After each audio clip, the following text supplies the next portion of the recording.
Tu mi ko mame moramo bolje utjecati na mušku djecu sigurno.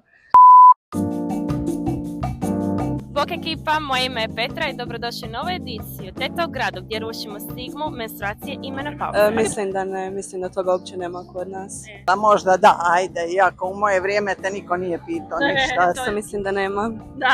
Ne, mislim da nema, da. Ne iznenađuje me u ovoj zemlji ništa.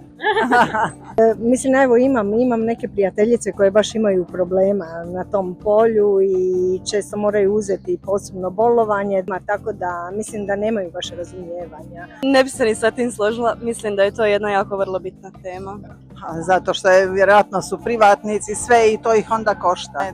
Treba ih saslušati i pomoći na neki način koji njima odgovara. Da dobiju možda slobodan dan, dva, a svakako da imaju svu opremu koja im je potrebna. Mislim kad se desi menstruacija, da bi trebalo uvijek biti tih stvari koje su potrebne za žene, koje koriste kad je menstruacija.